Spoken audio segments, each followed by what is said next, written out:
Os destaques da semana entre os julgamentos do plenário do Supremo Tribunal Federal você confere aqui na TV Justiça. É o Plenárias, que já começou.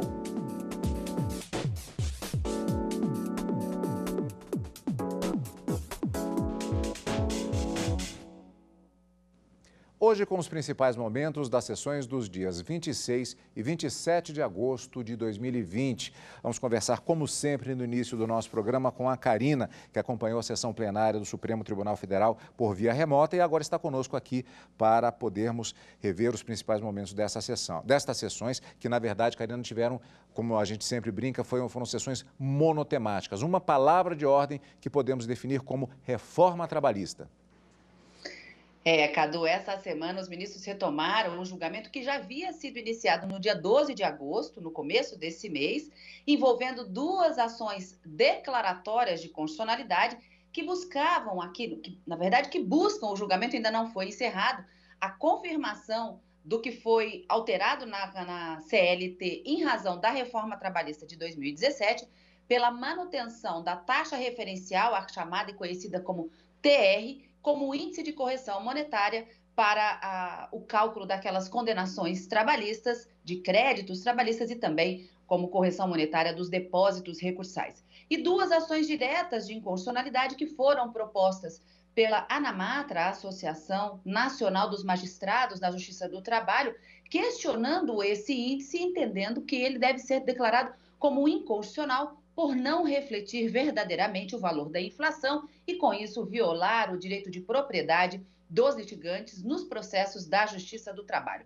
São 4 ações, então, cujo julgamento já tinha sido iniciado e foi retomado nessa semana. Na quarta-feira, com o voto do relator ministro Gilmar Mendes e na quinta-feira, com o voto dos demais ministros, mas julgamento ainda suspenso em razão de um pedido de vista do ministro Dias Toffoli, quando o placar para se discutir qual índice deve ser aplicado no lugar da TR, já que até agora os 8 ministros que já votaram entenderam que esse índice é inconstitucional, não deve ser aplicado efetivamente, ainda está suspenso. Então, nós temos que aguardar num outro momento, quando o ministro Dias Toffoli trouxer esse julgamento a plenário novamente para proferir o seu voto.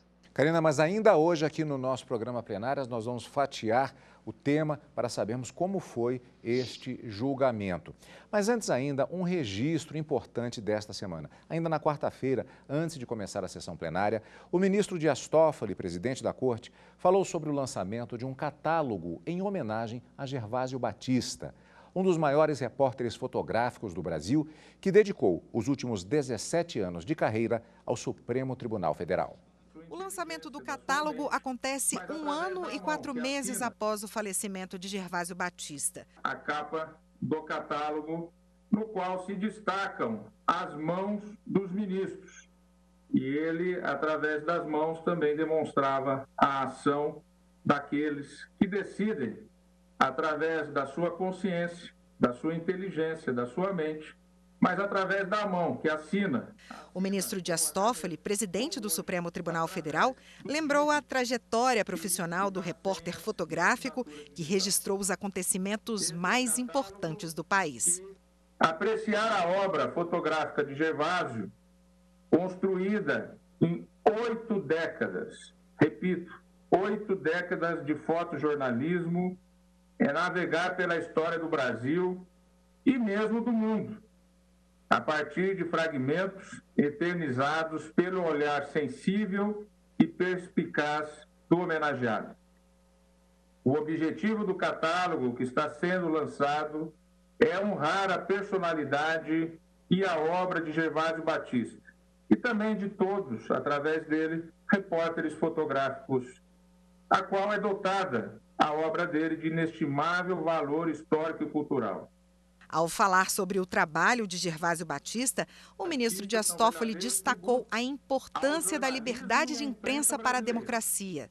Devemos ao jornalismo o registro e a documentação dos eventos marcantes do cotidiano do nosso país, viabilizando o exercício do direito fundamental de acesso a informações.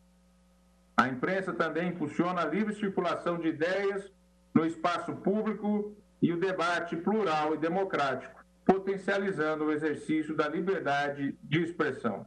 Gervásio Batista começou a fotografar com apenas 12 anos, em Salvador. Tempos depois, já no Rio de Janeiro, ganhou notoriedade.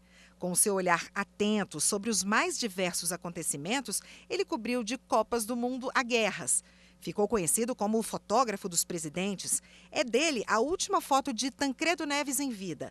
Os últimos anos com uma câmera nas mãos foram no Supremo Tribunal Federal, de 1999 a 2015. Ele faleceu em Brasília em 5 de abril de 2019. Homenagem mais do que merecida ao nosso colega Gervásio Batista. Voltando às questões de julgamentos das sessões plenárias do Supremo Tribunal Federal nesta semana. Como vimos tramitando aqui no STF, 4 ações questionando a correção monetária de créditos trabalhistas. O relator é o ministro Gilmar Mendes, que já havia proferido decisão liminar para 2 dessas ações, determinando a suspensão do andamento dos processos relacionados ao tema em todo o país até a resolução da controvérsia aqui no Supremo Tribunal Federal. Vamos saber um pouco mais sobre o assunto na reportagem de Carolina Chaves. Ao determinar a suspensão de processos que tratam sobre a correção de dívidas trabalhistas, o relator, ministro Gilmar Mendes, esclareceu que, diante do estado de calamidade pública pela pandemia do novo coronavírus, a escolha do índice ganha ainda mais importância. E para a garantia do princípio da segurança jurídica, o ministro entende que os processos sobre o tema só devem ser julgados pela Justiça do Trabalho depois que a Suprema Corte tiver um posicionamento. As ações questionam o reconhecimento da taxa referencial como índice de correção de dívidas trabalhistas. Conhecida como TR, a taxa é aplicada na correção da caderneta de poupança. Com a reforma trabalhista em 2017, ela substituiu o Índice Geral de Preços ao Consumidor Ampliado Especial, o IPCA-E. Mas a Justiça do Trabalho não reconhecia a TR como fator de correção dos débitos trabalhistas. Para as confederações do Sistema Financeiro e da Tecnologia da Informação e Comunicação, autoras da ação no STF, a taxa referencial deve ser usada na tabela de atualização das dívidas trabalhistas. Elas alegam ainda que o uso do IPCA-E é vantajoso para o credor trabalhista e prejudica o devedor. Como tramita no Supremo outro processo que também questiona esses pontos da reforma trabalhista, o ministro Gilmar Mendes determinou que o julgamento seja feito em conjunto. Pois é, e como vimos já, a Karina já adiantou inclusive no início do programa, esse julgamento ele foi iniciado na sessão plenária do dia 12 de agosto. Naquela ocasião, com o relatório do ministro Gilmar Mendes e as respectivas sustentações orais apresentadas, sempre por videoconferência.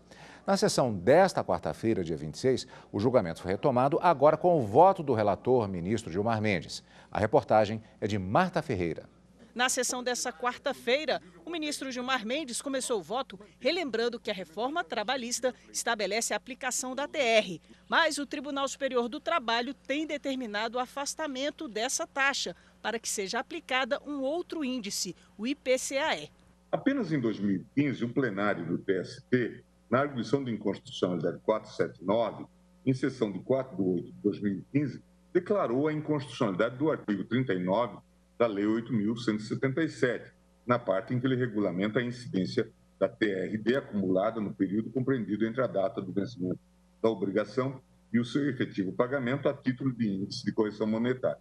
E definiu o IPCA-E como fator de atualização de créditos trabalhistas. O ministro Gilmar Mendes ressaltou que, por ser um tema complexo, o mais prudente seria deixar essa matéria no plano infraconstitucional.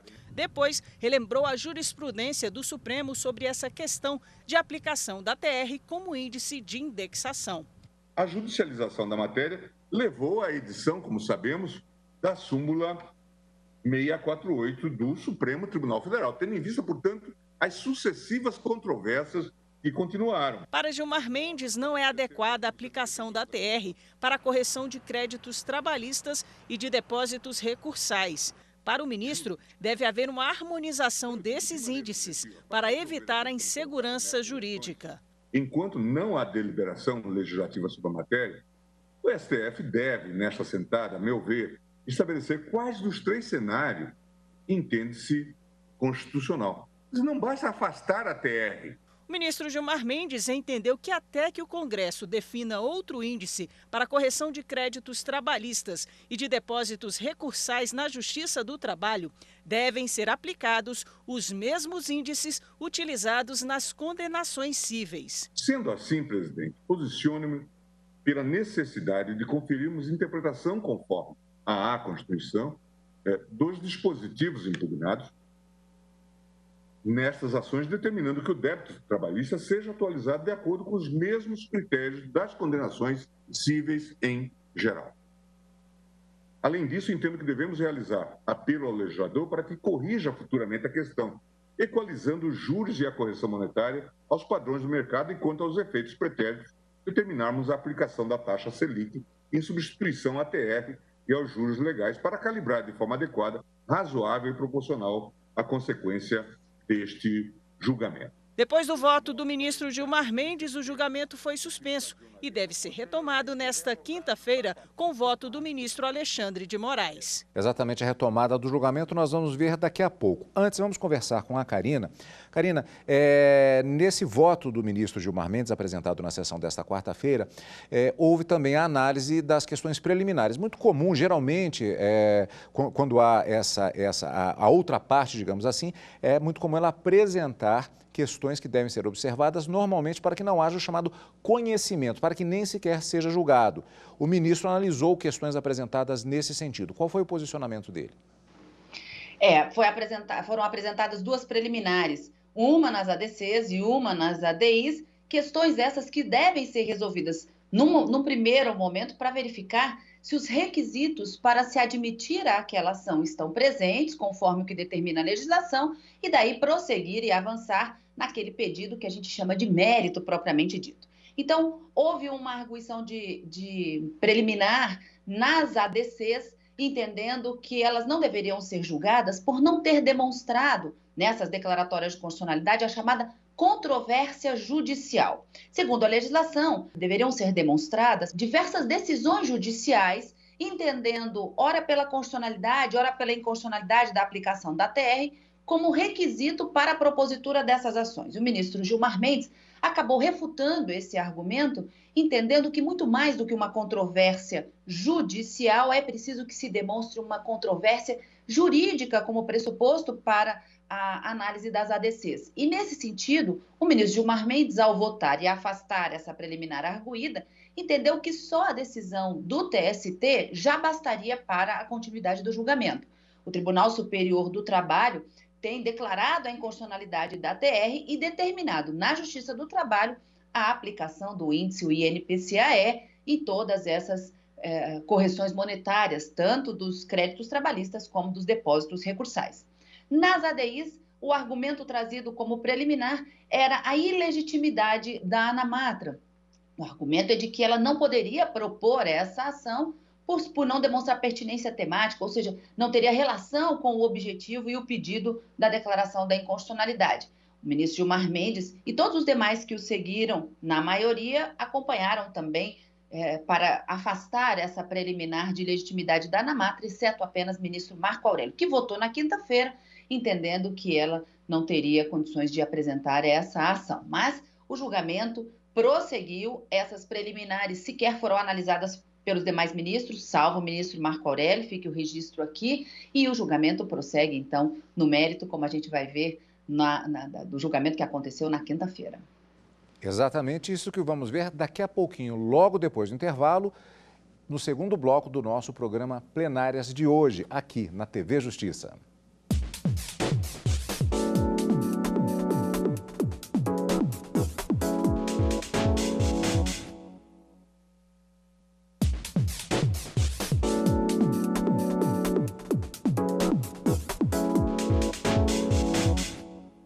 Destaques da semana no plenário do Supremo Tribunal Federal. O STF retomou na sessão plenária da quinta-feira, dia 27, o julgamento da ação, ou melhor, do julgamento conjunto das ações tratando sobre correção monetária de créditos trabalhistas. Após o voto de 7 ministros na tarde daquela sessão, daquele dia, quinta-feira, dia 27, como já dissemos, a sessão foi suspensa após pedido de vista do ministro presidente da Corte. A retomada do julgamento de 2 ações declaratórias de constitucionalidade e de 2 ações diretas de inconstitucionalidade sobre o tema começou com o voto do ministro Alexandre de Moraes. Ele seguiu o relator ministro Gilmar Mendes, que votou pela inconstitucionalidade da aplicação da taxa referencial, a chamada TR, como índice de correção monetária nos créditos trabalhistas e depósitos recursais no âmbito da Justiça do Trabalho. Também entendeu que devem ser utilizados na Justiça Trabalhista os mesmos índices de correção monetária vigentes para as condenações cíveis, o IPCAE e a taxa Selic. Entendo que a utilização da TR realmente gera um desequilíbrio na relação obrigacional entre credor e devedor. Ministro Alexandre de Moraes votou para que a inconstitucionalidade fosse considerada desde a edição da lei, que estabeleceu a TR como índice de correção. Já o ministro Edson Fachin entendeu que a TR não pode ser utilizada como índice de correção monetária, mas, para ele, somente o IPCAE é o índice mais adequado, abrindo divergência. Minha conclusão é no sentido de julgar integralmente procedentes os pedidos das ações diretas de inconstitucionalidade 5867 e 6021 para declarar inconstitucionais a expressão com os mesmos índices da poupança constante do parágrafo 4º do artigo 899 como impugnado, bem como a expressão pela taxa referencial divulgada pelo Banco do Brasil, conforme a Lei 8177, de 1º de março de 91. Para o ministro Luiz Roberto Barroso, por ser um tema complexo, o mais prudente seria deixar essa matéria no plano infraconstitucional. Barroso, então, seguiu integralmente o voto do relator. Eu acho que a solução proposta pelo ministro Gilmar Mendes atende demandas por isonomia, na medida em que Sua Excelência propõe que se aplique às dívidas trabalhistas os mesmos critérios que se aplicam na justiça em geral, inclusive e especialmente em matéria civil. Já a ministra Rosa Weber seguiu o mesmo entendimento do ministro Edson Fachin. Ela votou pela inconstitucionalidade da TR, mas entendeu que o IPCAE é o índice mais adequado de correção. Ela destacou que o mesmo entendimento teve o Tribunal Superior do Trabalho. Divido em parte do eminente relator, votando pela improcedência de ambas as ações declaratórias de constitucionalidade e pela procedência das ações diretas de inconstitucionalidade nos moldes do voto da divergência aberta pelo eminente ministro Luiz Edson Fachin. A ministra Carmen Lúcia seguiu integralmente o voto do relator, que entendeu que devem ser utilizados na Justiça Trabalhista os mesmos índices de correção monetária vigentes para as condenações cíveis, ou seja, o IPCAE e a taxa Selic. O que se pretende aqui, nem o direito de propriedade seja esvaziado, nem que créditos ou débitos trabalhistas sejam um bom negócio, ou para quem deve num determinado momento, ou para quem tem a receber e que ficaria esvaziado do seu poder de aquisição pela não composição ou recomposição do valor monetário. Ministro Ricardo Lewandowski votou com a divergência aberta pelo ministro Edson Fachin, ou seja, pelo uso apenas do IPCAE. Esta é uma matéria que refoge estritamente a um pronunciamento judicial, mas para melhor proteger o trabalhador, o hipossuficiente, que se mantenha, então, o status quo até um pronunciamento do Congresso Nacional. O ministro Marco Aurélio também votou pela inconstitucionalidade da TR e que o IPCAE seria o índice mais adequado. Eu entendo que o fator que mais corresponde à inflação é o IPCA-E, editado, penso, se não me falha a memória, pela Fundação Getúlio Vargas. Ainda durante a sessão, os ministros trataram da modulação dos efeitos da decisão do relator, mas a discussão ficou para após a conclusão do julgamento. O presidente, ministro Dias Toffoli, pediu vista e o julgamento foi suspenso. O meu voto, se o fizer nesta data, não alterará a situação, teríamos que suspender o julgamento, seja em uma corrente, seja em outra. Então, eu vou pedir vista. Com isso, o placar está empatado. 4 votos para utilizar o IPCAE e a taxa Selic, como votou o relator ministro Gilmar Mendes, e 4 votos para utilizar somente o IPCAE, conforme entendimento do ministro Edson Fachin, que abriu divergência. Karina, 2 questões já adiantando em relação a essa fase do julgamento. A primeira, como vimos na matéria, uma proposição de modulação de efeitos feita pelo ministro Gilmar Mendes. E a outra questão é que tivemos um empate, mas na verdade já existe uma maioria formada no sentido de se declarar a inconstitucionalidade dos dispositivos questionados. Então, começando com a questão da modulação. Isso ainda não foi fechado. Não, o ministro Gilmar Mendes, quando proferiu seu voto na quarta-feira, Cadu, ele propôs uma modulação para dizer da seguinte forma, que aqueles processos judiciais na Justiça do Trabalho, que já teriam, aquelas dívidas que já teriam sido quitadas, ou decisões com trânsito em julgado, aquelas que já não cabe mais recurso, o índice que teria sido aplicado naquele momento deveria prevalecer, não haveria uma modificação. Apenas para aqueles processos que ainda estão em andamento ou passíveis de recurso, é que deveriam ser aplicados, portanto, o entendimento que ele, relator, propôs, mas que ainda nós temos apenas 4 votos. Aplica-se o INPCAE na fase pré-judicial e depois da citação, a taxa Selic para equilibrar esses pagamentos e essa correção monetária de uma forma constitucional. A grande preocupação do ministro Gilmar Mendes era de se declarar apenas a inconstitucionalidade da ATR e ficar sem nenhum índice. Ele disse, pior do que o índice da ATR é não ter nenhum índice. Então, ele disse, nós temos que analisar a situação diante de 3 cenários. Afastar a ATR e ficar sem nenhum índice, deixar a interpretação do TST e aplicar o INPCAE como se legislador fosse, ou tomar emprestado o índice aplicado nas condenações cíveis até que o Congresso Nacional delibere sobre o assunto. E essa foi a conclusão do seu voto ao final. Durante o julgamento na quinta-feira, salvo engano, o ministro Luiz Roberto Barroso levantou uma questão uma dúvida sobre essa modulação de efeitos, dizendo que mesmo os processos transitados em julgados, haveria uma fase de execução. E na fase de execução, qual deveria ser o índice aplicado, então, já que é nesse momento em que é feita a atualização do débito. E aí houve uma discussão acerca da modulação, mas ficou para um segundo momento. Os ministros propuseram, vamos concluir o julgamento primeiro para ver qual é a tese que vai prevalecer, daí a gente volta a discutir a modulação dos efeitos. Então, essa fica para uma segunda parte. Para que haja a modulação dos efeitos da decisão, é importante a gente lembrar que são necessários pelo menos 8 votos no mesmo sentido para que esses efeitos da modulação sejam aplicados. E, ao final, como você disse, já temos 8 votos, maioria, cláusula de reserva de plenário sendo observada, já que para que haja uma declaração de inconstitucionalidade são necessários pelo menos 6 votos, já temos 8, pela inconstitucionalidade da TR. A grande discussão agora é saber qual é o índice que deve substituir a TR nesses processos judiciais trabalhistas, Cadu. Vamos aguardar o voto do ministro Dias Toffoli e ver como será o encerramento desse julgamento. E você, claro, vai acompanhar aqui na TV Justiça a continuidade desse julgamento.